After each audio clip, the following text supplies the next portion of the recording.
Tayo po ay magsitayo para sa orasyon. Sa ngalan ng Ama, ng Anak, ng Diyos, ng Espiritu Santo. Amen. Ang anghel ng Panginoon ay nagbalita kay Santa Maria. At siya ay naghihilalang ng Espiritu Santo. Aba, Ginoong Maria, napupuno ka ng grasya, ang Panginoong Diyos ay sumasa iyo.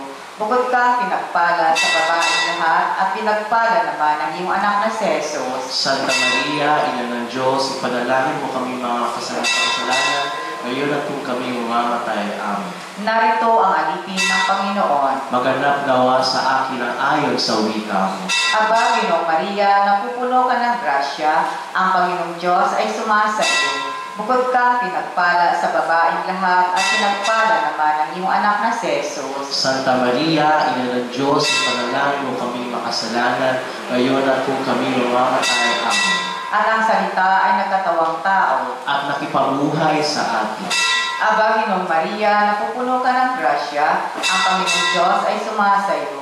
Bukod ka pinagpala sa babaeng lahat, at pinagpala naman ang iyong anak na si Jesus. Santa Maria, Ina ng Diyos, ipanalangin mo kami makasalanan, ngayon at kung kami mamamatay. Amen. Ipanalangin mo kami, Santang Ina ng Diyos, Na kami maging dapat makinabang sa mga pangako ni Kristo.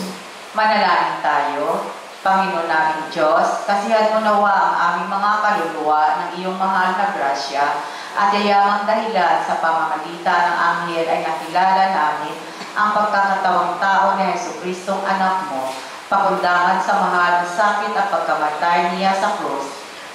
Pakakanabangin mo kami ng kanyang pagkabuhay na mag-uli sa kalwalhatian sa langit, alang-alang kay Jesucristong aming Panginoon. Amen. Luwalhati sa Ama, sa Anak, sa Diyos Espiritu Santo. Kapara noong unang-una, ngayon at magpapakailanman, magpasawalang hanggan. Amen. Luwalhati sa Ama, at sa Anak, at sa Espiritu Santo. Kapara noong unang-una, ngayon at magpapakailanman, magpasawalang hanggan. Amen. Luwalhati sa Ama, at sa Anak, at sa Espiritu Santo. Kapara noong unang-una, ngayon at magpakailanman, magpasawalang hanggan. Amen. Mahal na Birhen ng Lourdes, Ipanalangin mo kami. Santa Perpetua at Felicidad, Ipanalangin mo kami. San Pedro at San Pablo, Ipanalangin mo kami. sa ngalan ng Ama, ng Anak, ng Diyos, ng Espiritu Santo. Amen. Magsiupo lahat.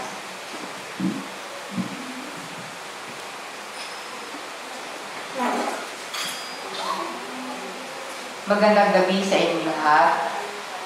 Ngayon, ang sponsor natin ngayong gabi ay si John and Lynn Cano and family, Thanksgiving Garcia family, Rosie and Glaza and family, Speedy Recovery, Irene Martinez, Purificación Bautista, Irene Garcia, Griselda Moyot, for the souls of Emmanuel Jr. and Sr., Leticia Benedicto and C.G. Navarro, Captain Abelardo and Doctora Ofelia Garcia, Angela Barrero, Lamberto and Vivi Sakal, Manuel Aranillo, Nora Del Rosario, Wally Glaza, and Marcila Adams.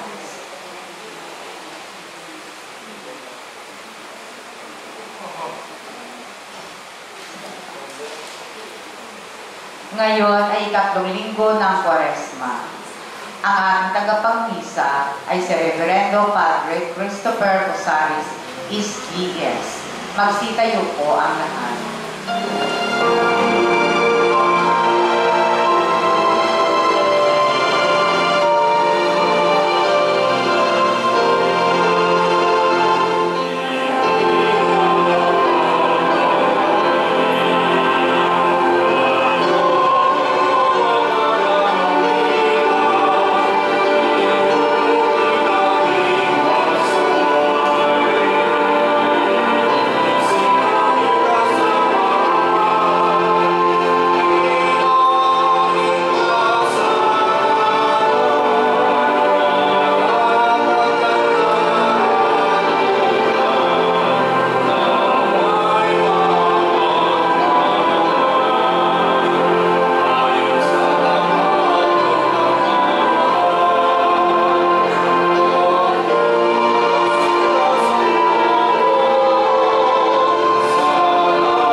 ng Ama at ng Anak at ng Espiritu Santo.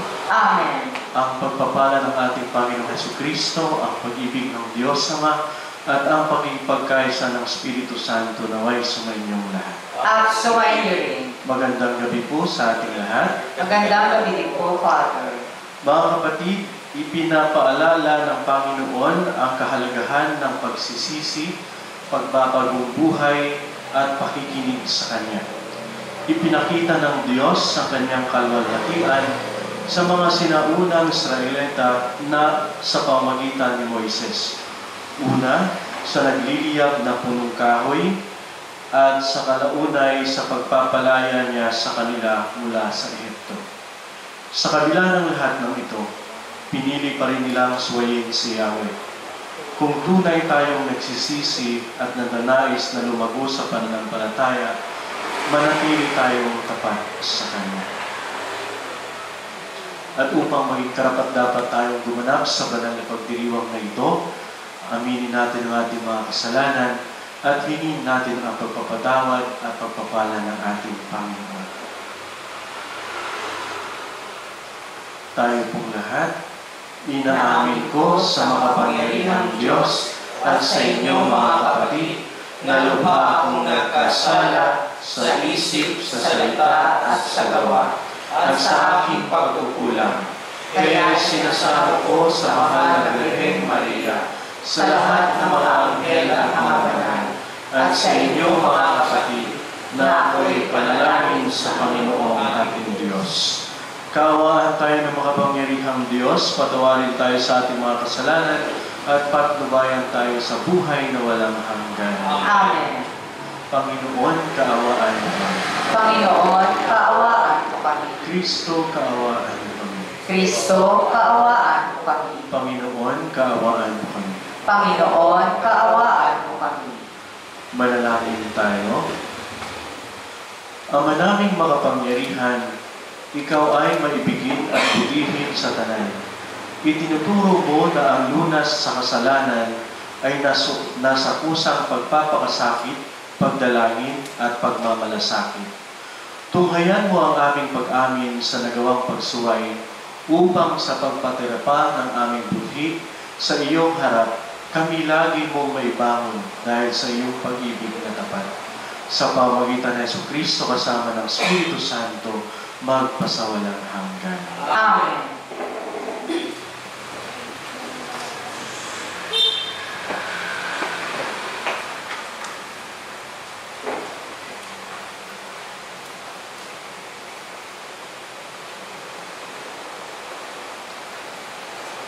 Pagbasa mula sa aklat ng Exodo. Noong mga araw na iyon, si Moises ang nag-aalaga sa kawan ng biyenan niya si Jethro.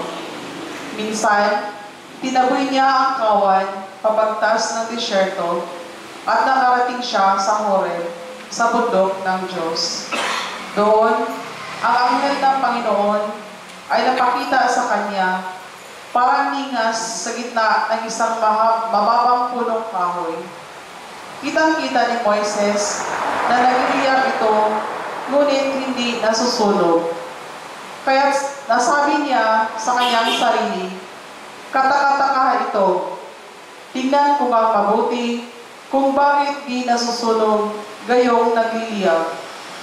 Naglalapit na si Moises, tinawag siya ng Panginoon buhat sa nagliliyab na punong kahoy. "Moises, Moises." "Ano po iyon?" sagot niya. Sinabi ng Diyos, "Huwag kang lumapit. Hubarin mo ang iyong sandalyas, sapagkat banal na dako ang kinatatayuan mo. Ako ang Diyos ng inyong mga magulang, nina Abraham, Isaac at Jacob." Tinakpan ni Moises ang kanyang mukha, magkat natatakot siyang tumingin sa Diyos. Sinabi sa kanya ng Panginoon, "Nakita kong labis na pinahihirapan ng mga Ehipsyo ang aking bayan. Alam ko ang hirap nilang tinitiis at narinig ko ang kanilang daing. Kaya bumapa ako upang sila'y iligtas, ialis sa Ehipto at ihatid sa lupaing mayaman, malawak at sagana sa lahat ng Sinabi ni Moises, pupunta ako sa mga Israelita at sasabihin sa kanila, ako'y sinugo ng Diyos na aming ninuno. Ngunit, ano po ang sasabihin ko kung itanong nila kung sino ang nagsugo sa akin? Sinabi ng Diyos, ako'y si ako nga. Sabihin mo, sinugo ka ni ako nga ng Panginoon, ng Diyos ng inyong mga ninuno, ng Diyos ni Abraham, Isaac at Jacob.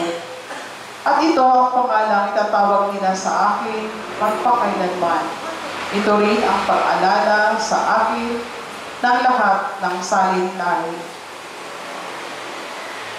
Ang salita ng Diyos. Salamat sa Diyos. Ang ating mahabaging Diyos ay nagmamagandang loob. Ang ating mahabaging Diyos ay nagmamagandang loob.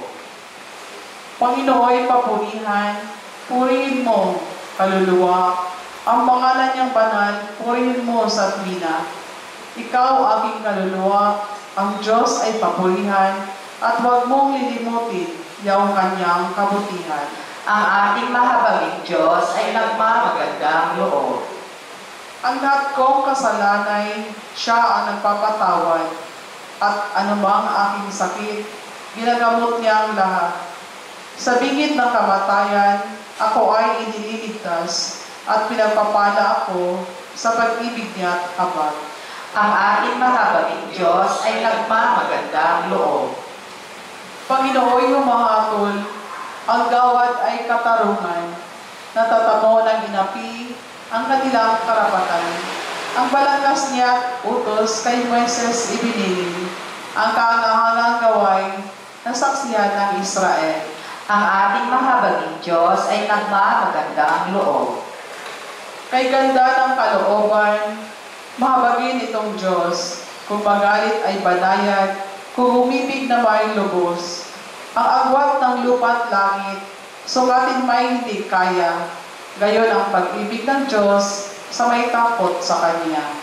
Ang ating mahabaging Diyos ay nagmamagandang loob. Pagbasa mula sa unang sulat ni Apostol San Pablo sa mga taga-Corinto. Mga kapatid, ibig kong malaman ninyo ang nangyari sa ating mga ninuno na sumunod kay Moises. Silang lahat ay naliliman ng ulap sa kanilang paglalakbay at tumawid sa dagat na pula. Sa gayon, nabinyagan silang lahat sa ulap at sa dagat bilang tagasunod ni Moises. Kumain silang lahat ng iisang pagkain espiritual at uminom din ng iisang inuming espiritual mula sa batong espiritual na sumubaybay sa kanila, at ang batong iyon ay si Kristo. Gayunman, hindi kinalugdan ng Diyos ang marami sa kanila, kaya tangkalat sa ilang ang kanilang mga buto. Ang mga nangyaring ito ay babala sa atin upang huwag tayo magnasa ng mga masasamang bagay gaya ng ginawa nila. Huwag din tayong magreklamo tulad ng ilan sa kanila, kaya't nilipol sila ng anghel na mamumuksa.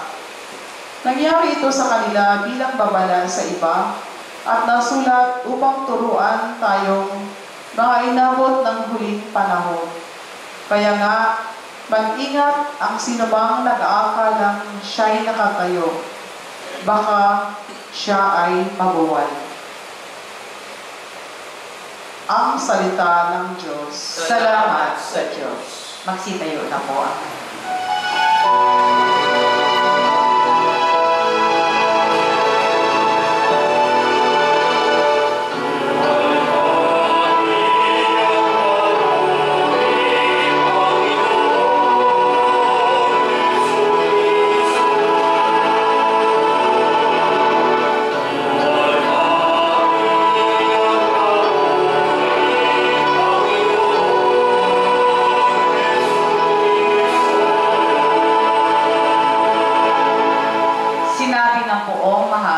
kasalanan ay talikdan, pagsuway at pagsisihan, maghahari ng lubusan ang buong Diyos. na may kapal.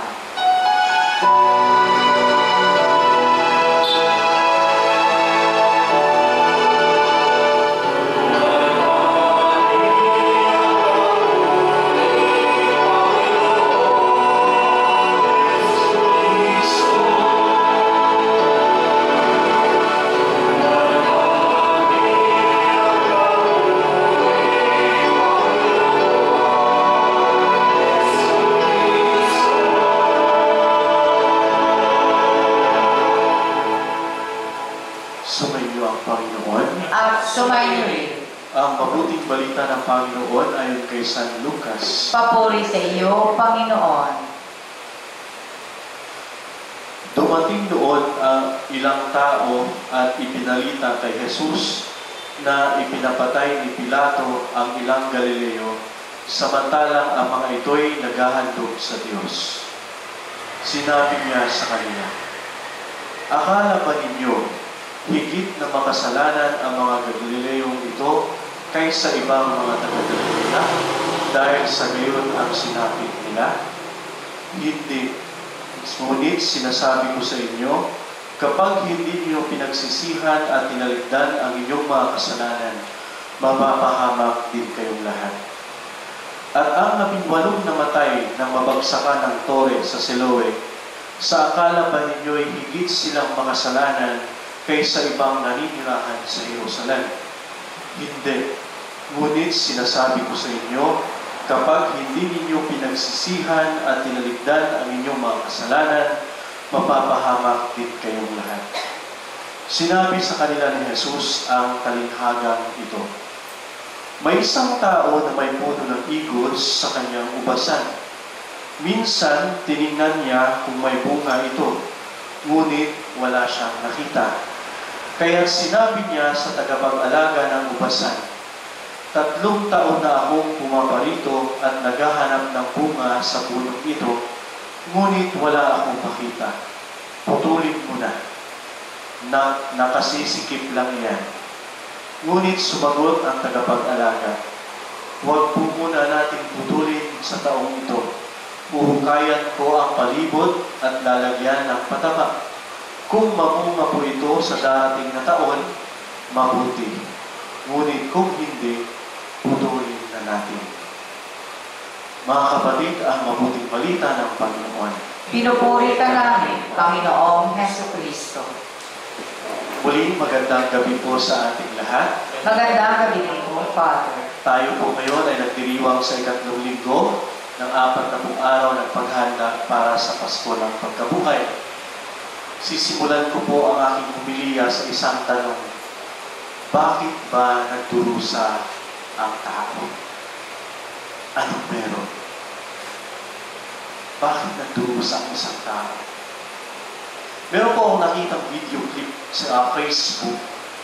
Sinabi po doon ng isang babae na documentary. No? Sa video niya, sabi niya, na ang kahirapan daw o pagdurusa, sometimes it is a choice.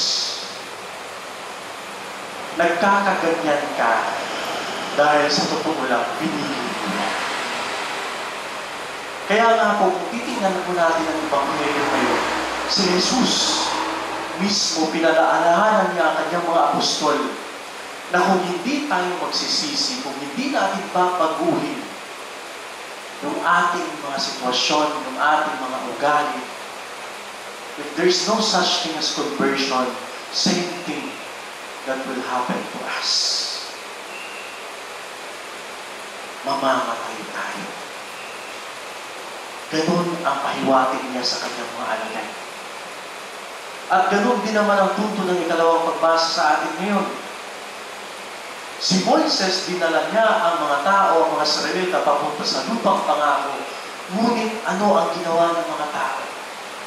Palaging nagre-reklamo sa Diyos. Matigas ang ulo. Anong sinabi ni San Pablo? Nagkalat ang kanilang mga butong sa ilang sapagkat sila mismo ayaw nilang magsisi sa kanilang mga kasalanan.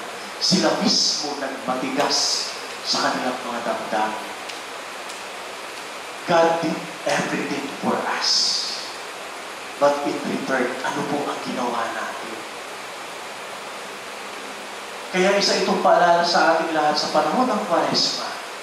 Yung mga ginagawa pa natin, we have these Lenten practices. Prayer, fasting, almsgiving, panalangin, pag-aayuno, at kawang gawa. Itong ginagawa po ba natin? Ito po ba ay pumupunta o nagagayad sa atin para sa conversion natin? Because if these practices are not leading us to conversion, then it's useless to do it. Otherwise, everything is superficial. Conversion is very important in the season of Lent, and is the core, actually, of what we are celebrating these 40 days. Napakaganda po ng talinhaga na binigay ni Jesus sa kanyang mga alagad. Ito ay ang talinhaga ng isang tao na meron siyang igos sa kanyang ubasan. Ngunit itong igos na ito ay hindi namumunga. 3 taon na siyang pabalik-balik. Kaya sinabihan niya ang tagapangalaga ng ubasan, pabalik-balik na ako dito 3 taon na, ngunit wala akong nakikitang bunga sa igos na ito. Putulin mo na yan.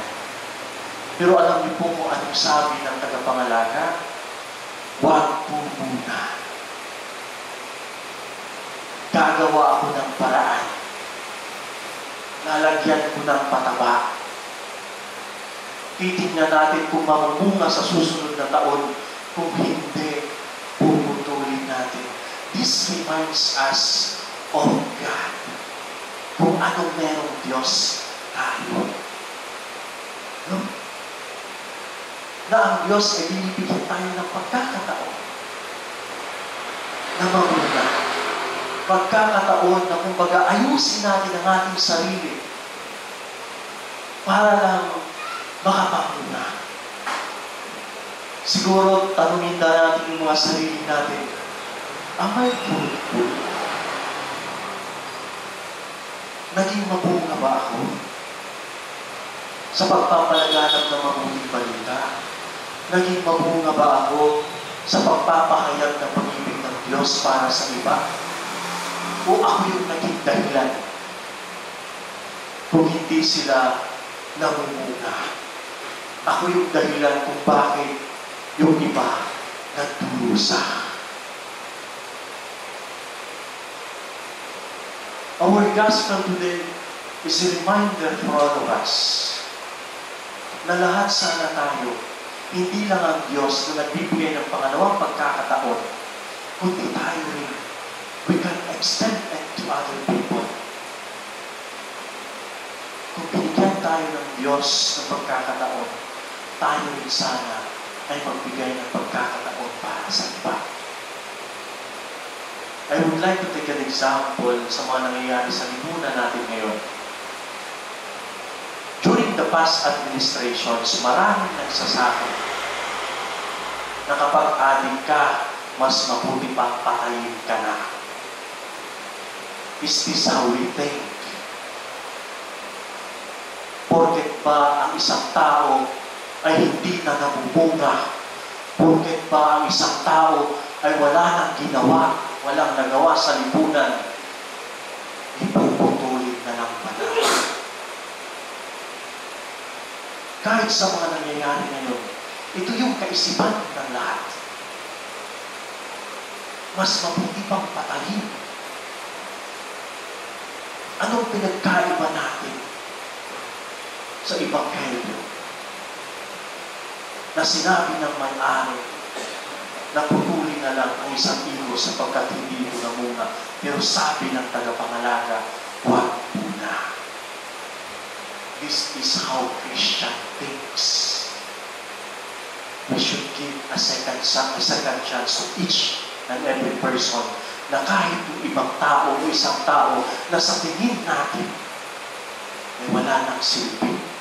Sa tingin natin ay nakakakisikip lang sa lipunan. This is how we should do.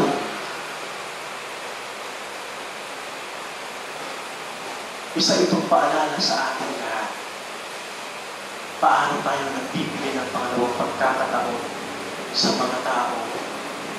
Hindi nila mandahan ng sarili nila sapagkat sila mismo ay biktima. Biktima ng maldad. Biktima ng kakulangan ng justisya sa lipunan. Biktima ng droga. Biktima ng pagmamahal. It is not an excuse to judge them, to make them suffer. But it is always better to give them a chance. Kaya nga po mas maganda yung mga institusyon, mga foundation na nagbibigay ng pagkakataon sa mga tao, mga pag-aral, kung hindi sila nakapag-aral sa formal school. We have rehabilitation center. Those institutions, we have prison center, kulungan. Ito yung tirahan, itong lugar para magbago ng isang tao. Hindi magpatay ang solusyon sapagkat nakakasipit ang isang tao sa lipunan. Mga kapatid, sa pagpapatuloy natin sa paglalakbay para sa dakilang araw ng muling pagkabuhay ni Jesus, nawa mapagtanto natin ang ating responsibilidad. Nawa maging katulad tayo ng Diyos, ang siyang tagapangalaga ng ubasan, na marunong magbigay ng pangalawang pagkakataon sa mga tao nawawalan ng pag-asa sa lipunan. Amen. Magsitayo po ang lahat. Ipahayag po natin ang ating pananampalataya. Sumasampalataya ako Sa Diyos ang makapangyarihan sa lahat, na may gawa ng langit at lupa. Sumasampalataya ako kay Jesucristo, iisang anak ng Diyos, Panginoon nating lahat. Nagkatawang tao siya lang ng Espiritu Santo. Ipinanganak ni Santa Maria Virgen. Pinagpagsakit ni Poncio Pilato. Ipinako sa krus, namatay, inilipin. Nanaog sa pinaroroonan ng mga yumao. Na may 3 araw na buhay na maguli. Umakyat sa langit. Naluluklok sa kanan ng Diyos amang makapangyarihan sa lahat. Doon pagmumula parilito at huhukom sa nakabubuhay at namatay na tao. Sumasampalataya naman ako sa Diyos Espiritu Santo, sa banal na simbahang Katolika, sa kasamahan ng mga banal, sa kapatawaran ng mga kasalanan, sa pagkabuhay na muli na namatay na tao, at sa buhay na walang hanggan. Amen. Mapagpatawad naming Ama, batid mo ang aming mga kahinaan, kakulangan at mga pangangailangan. Sa iyong mahabaging pagkalinga, kami nananalig at nagsusumano. Ating po ituturon, Ama namin, tingin mo ang iyong bayan. Ama namin, tingin mo ang iyong bayan.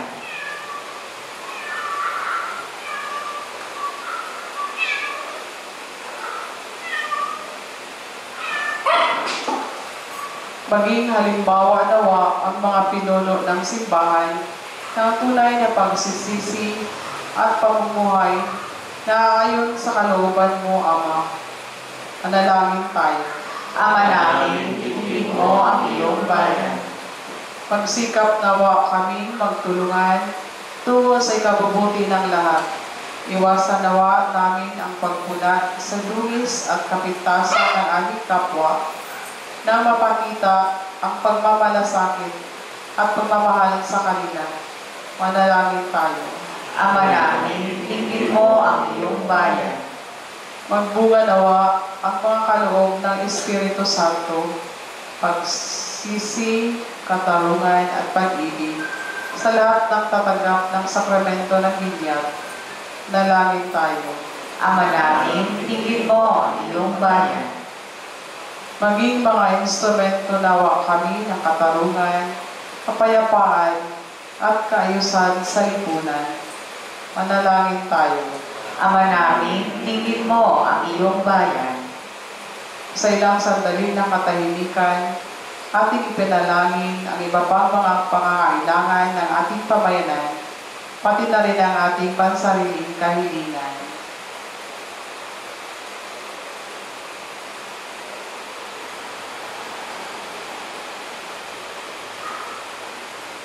Manalangin tayo. Ama namin, dinggin mo ang iyong bayan. Ama, dinggin mo ang aming mga panalangin, alang-alang kay Kristong aming Panginoon. Amen.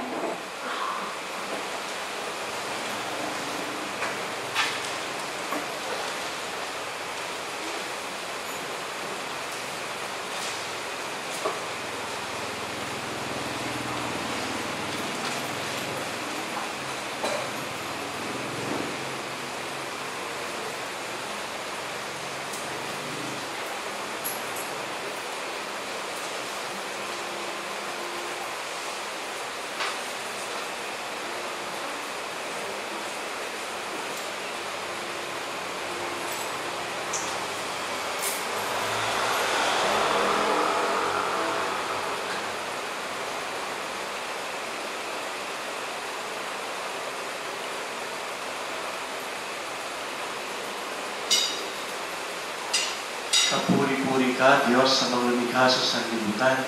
Sa iyong kagandahang loob, narito ang aming may alay mula sa lupa at bunga ng aming paggawa, ang tinapay na ito para maging pagkain ng bibigay buhay. Kapuri-puri ang buong may kapal, ngayon at kailanman.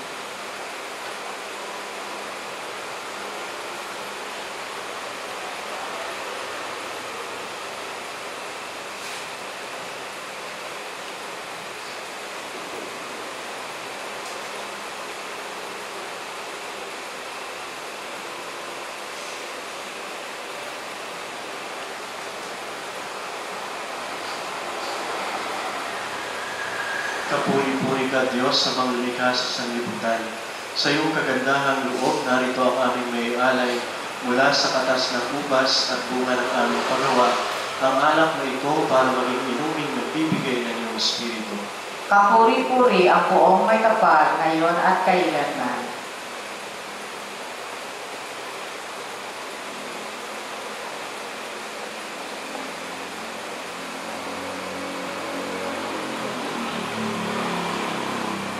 Magsitayo na po ang lahat. Manalangin kayo mga kapatid upang ang paghahain natin ay kalugdan ng Diyos sa mga makapangyarihan. Tanggapin nawa ng Panginoon itong paghahain sa iyong mga kamay, sa kapurihan niya at karangalan, sa ating kapakinabangan at sa buong sambayanan niyang banal. Ama naming lumikha, kalugdan mo ang aming paghahain upang ang mga kasalanan naming inihihingi ng kapatawaran sa iyo ay matutuhan din namin ipatawad sa kapwa-tao sa pamamagitan ng Jesucristo kasama ng Espiritu Santo magpasawalang hanggan. Amen. Sumainyo ang Panginoon. At sumainyo rin. Itaas sa Diyos ang inyong puso at diwa. Itinaas na namin sa Panginoon. Pasalamatan natin ang Panginoong ating Diyos. Marapat na siya ay pasalamatan. Ama naming makapangyarihan, tunay nga marapat na ikaw ay aming pasalamatan sa pamamagitan ng Jesucristo na aming Panginoon.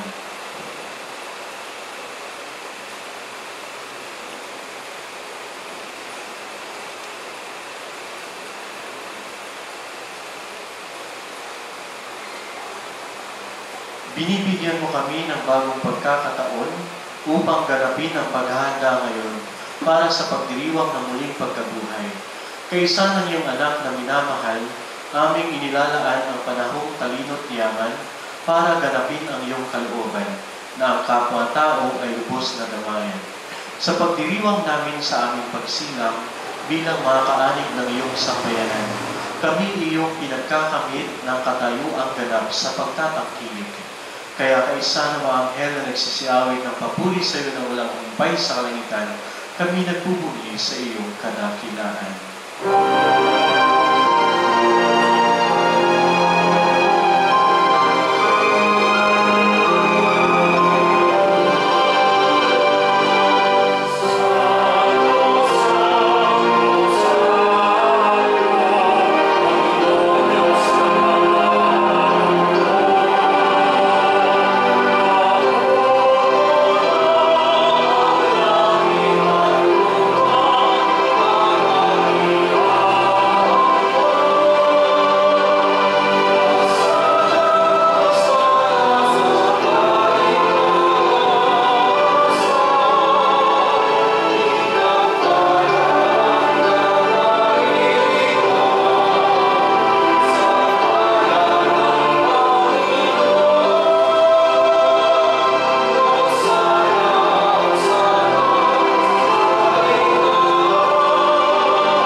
banal, ikaw ang bukal ng tanang kabanalan. Kaya sa pamagitan ng iyong Espiritu, gawin mong banal ang mga kaloob na ito upang para sa amin maging katawan at dugo ng aming Panginoong Jesucristo. Bago niya pinagtiis ang kusang loob na maging handog, hinawakan niya ang tinapay, pinasalamatan kanya, pinaghati-hati niya iyon, inabot sa kanyang mga alagad at sinabi, "Tanggapin ninyong lahat ito at kanin. Ito ang aking katawan na ihahandog para sa inyo."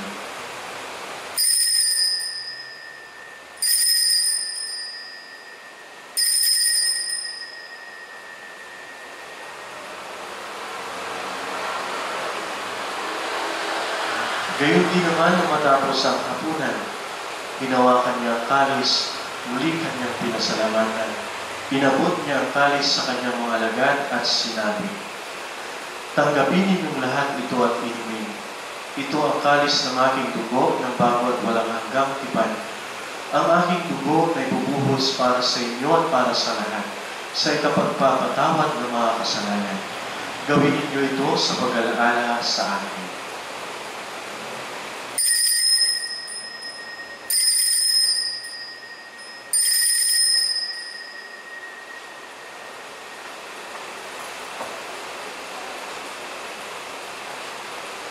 Ipagbunyi natin ang misteryo ng pananampalataya.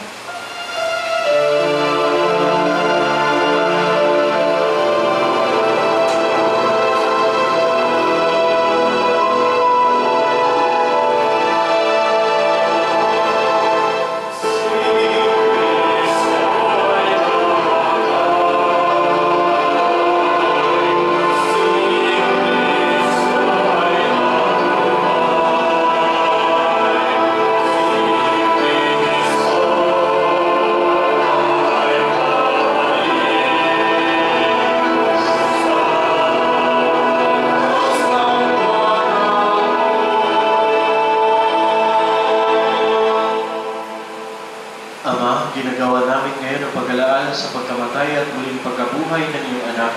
Kaya inialay namin sa iyo ang tinapay na nagbibigay buhay at ang kalis na nagkakaloob ng kaligtasan. Kami nagpapasalamat dahil kami yung minarapat na tumayo sa harap mo para maglingkod sa iyo. Isinasamo namin kami magsasalo-salo sa katawan na dugo ni Kristo ay mabuklod sa pagkakaisa sa pamamagitan ng Espiritu Santo. Ama, lingapin mo yung simbahan laganap sa buong daigdig, puspusin mo kami sa pag-ibig, kaisa ni Francisco na aming Papa at ni Elias na aming Obispo at ng Tanang Kaparian. Alalahanin mo rin ang mga kapatid naming nahimlay, na may pag-asang sila ay muling mabubuhay. Gayon din ang lahat ng mga pumanaw. Kaawaan mo sila at patuloyin sa iyong kaliwanagan. Kaawaan mo at pagitlapatin kaming lahat na makasalo sa iyong buhay na walang wakas. Kaisa na mahal na Birheng Maria na ina ng Diyos at ni San Jose na kanyang kabiyak, kaisa ng mga apostolo, San Pedro, San Pablo, Santa Perpetua at ng lahat ng mga banal na namuhay dito sa daigdig ng kalugod-lugod sa iyo, may pagdiwang na namin ang pagpupuri sa ikarangal mo sa pamamagitan ng iyong anak na aming Panginoong Jesucristo. Sa pamamagitan ni Kristo kasama niya at sa Kanya, ang lahat ng parangal at papuri ay sa iyo, Diyos sa mga makapangyarihan kasama ng Espiritu Santo, magpasawalang hanggan.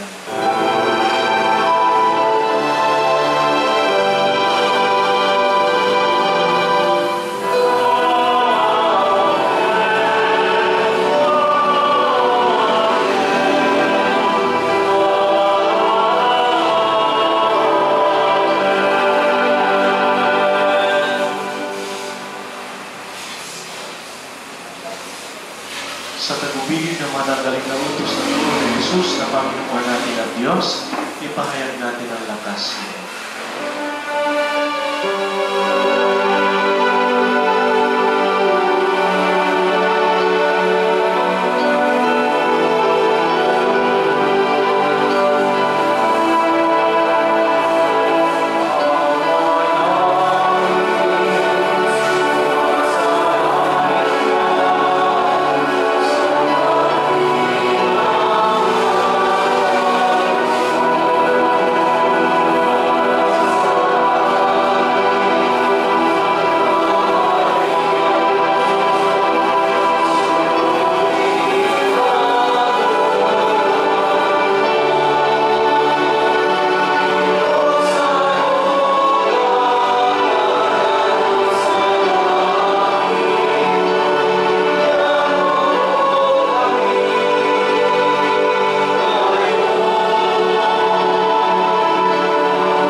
namin kami at biya sa lahat na masama, pagkalooban ng kapayapaan araw-araw, iligtas sa kasalanan at ilayo sa lahat ng kapahamakan.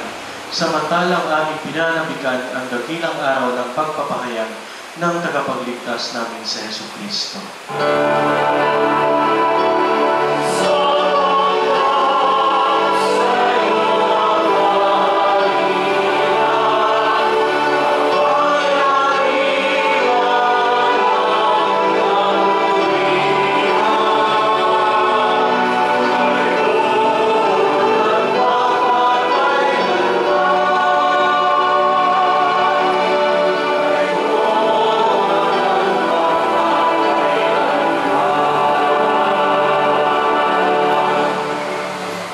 Jesucristo, sinabi ko sa iyo mga apostol, kapayapaan ay iniwan ko sa inyo, ang aking kapayapaan ibinibigay ko sa inyo.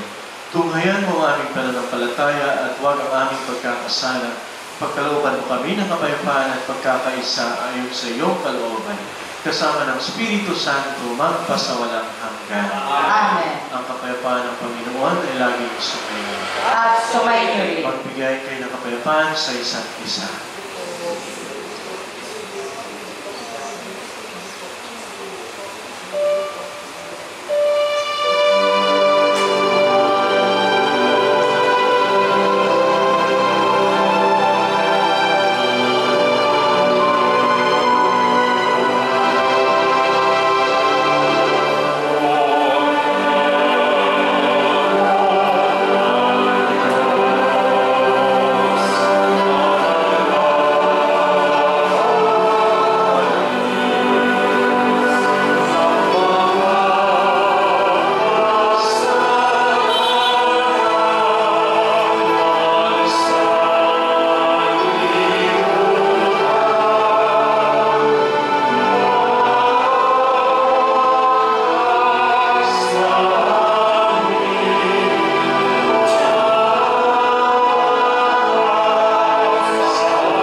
Ito ang kordero ng Diyos. Ito ang nag-aalis ng kasalanan ng sanlibutan. Mapalad ang mga niyahan sa kanyang piging. Panginoon, hindi ako karapat-dapat na magpatuloy sa iyo, ngunit sa isang salita mo lamang ay gagaling na ako.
naming mapagmahal, sa pakikinabang namin sa iyong banal na piling, pinagsaluhan,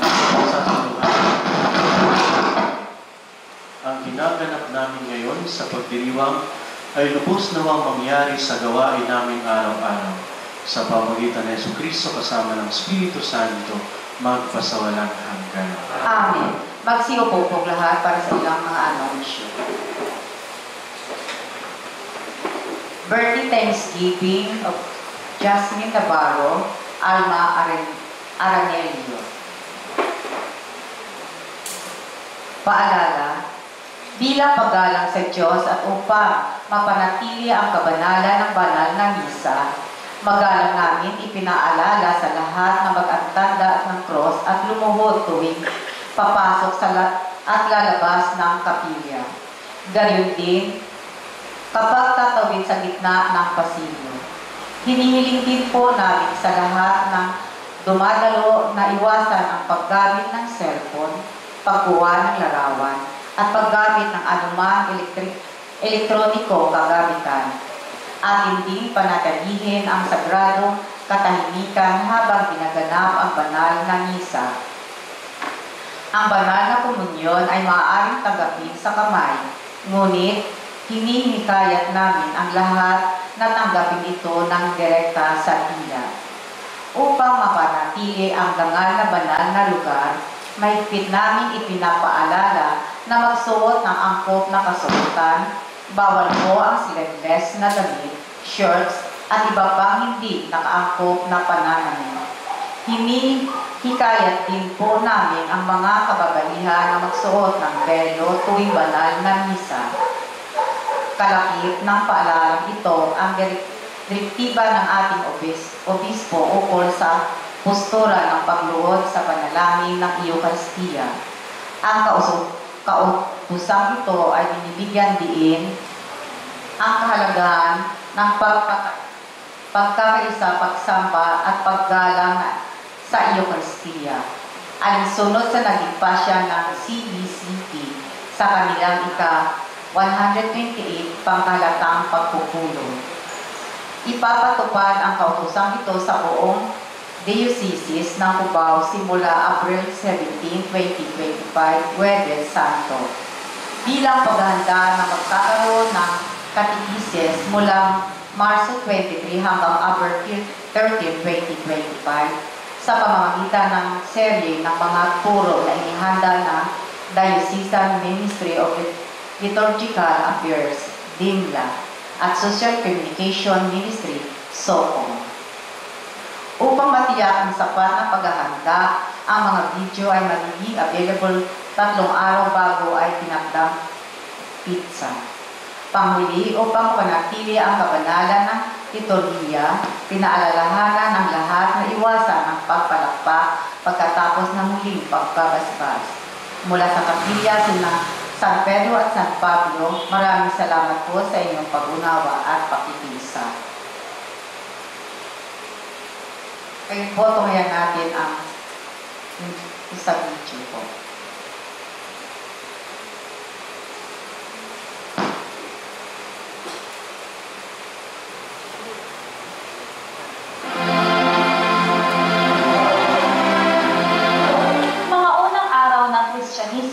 Habang nakatago sa ilalim ng mga katakob sa Roma, ang mga mananampalataya ay nakatayo sa kanilang panalangin. Ang kanilang mga braso ay nakataas sa orange posture na sumisimbolo sa pagiging bukas sa Diyos. Ito ay alinsunod sa tradisyon ng mga Hudyo sa kanilang pagsamba. Sa unang 4 na raang taon ng Kristyanismo, ay minana ng mga Kristiyano ang kaugalian ng mga Hudyo na sila ay tumayo habang nananalangin. Ay pagdating ng persecutions laban sa pananampalataya, ang mga Kristiyano ay nagtago sa loob ng katakumba. Doon nila pinagdiriwang ang kanilang banal na Eucharistia at kitang-kita sa mga murals ng katakumba ang larawan ng babae na nakatayo, ang kanyang mga kamay ay nakalahad patungo sa langit. Ang tawag dito ay ang orante position. Ito'y palatandaan o larawan ng simbahang nananalangin. Nang gawing legal ang Kristyanismo noong 313 AD, lumipat ang pagsamba mula sa mga bahay at katakob patungo sa malalawak na basilika. Nanatiling pangunahing posisyon sa panalangin ang pagtayo lalo na tuwing Linggo, ang araw ng muling pagkabuhay. Yung unang konseho ng Nicea ay nagbigay ng deklarasyon na sa araw ng Linggo at sa panahon ng Pasko ng Pagkabuhay, ang mga tao ay tatayo bilang pagpapakita ng kagalakan sa muling pagkabuhay at ng karangalan ng mga anak ng Diyos. Ngunit habang lumilipas ang panahon, naging mas karaniwan ang paglupod. Ang mga komunidad ng monghe ay binigyang diin ang pagpapakumbaba at pagsisisi. Nagkaroon ng mga pangkat ng mga penitente na, sila yung mga nagkasala ng mabibigat na kasalanan. Kaya sila itiniwala sa simbahan. At sa kanilang pagbabalik loob sa simbahan, kinailangan nila sa loob ng maraming mga taon na lumuhod sa may pintuan ng simbahan sa banal na pagdiriwang ng liturgia. Ang mga tao ay nakatayo, pero ang mga nagtitika ay nakaluhod. Sa panahong medieval, naging mahalagang bahagi ng liturhiya ang pagluhod. Ang mga mananampalataya ay lumuluhod sa panalangin, lalo na sa bahagi ng konsekrasyon ng Eucharistia. Ang genuflection, ang pagyuko ng tuhod sa harap ng banal na sakramento, ay naging malawakang gawi. Pagdating ng ika-10 hanggang ika-12 siglo, ay pumasok na ang mga impluensya ng feudalism na kung saan yung mga subjects ay lumuluhod sa harapan ng tinatawag na feudal lords. At pumasok din dito ang impluensya ng papal courts na kung saan ang mga tao ay lumuluhod bilang kanilang pagpapakita ng pagpapasakop sa kapangyarihan ng Santo Papa. Ang pagbabagong ito ay sumasalamin sa lumalalim na pananaw tungkol sa kasalanan, pagbabayad sala at kadakilaan ng Diyos. Kung ang mga unang Kristiyano ay nakatayo sa kagalakan ng muling pagkabuhay, ang mga sumunod ay lumuhod sa paggalang at pagpapakumbaba sa harap ng makapangyarihang Diyos. Mula sa katakomb hanggang sa katedral, mula sa pagtayo hanggang sa paglubod, sumasalamin ang mga pagbabagong ito sa lumalalim na ugnayan ng pagsamba, teolohiya at kultura sa kasaysayan ng Kristyanismo. Hanggang sa kasalukuyan, patuloy na may malalim na kahulugan ang posisyon sa panalangin.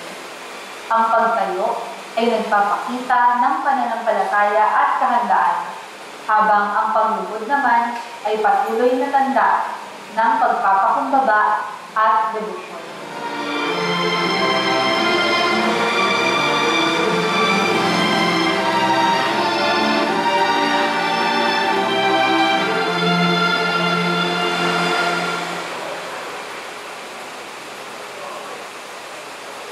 Magsitayo na po ako.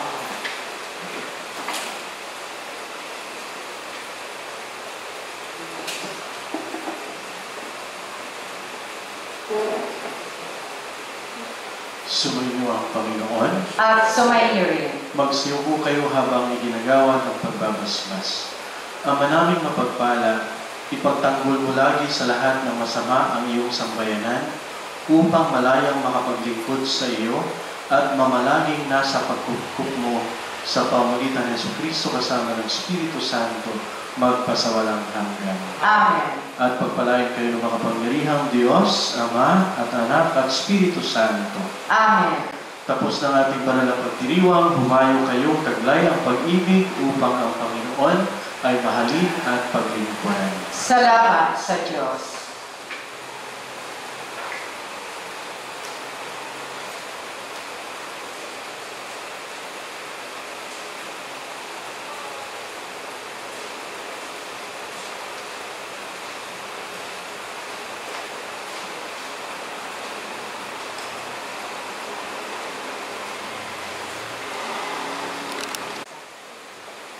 Oh,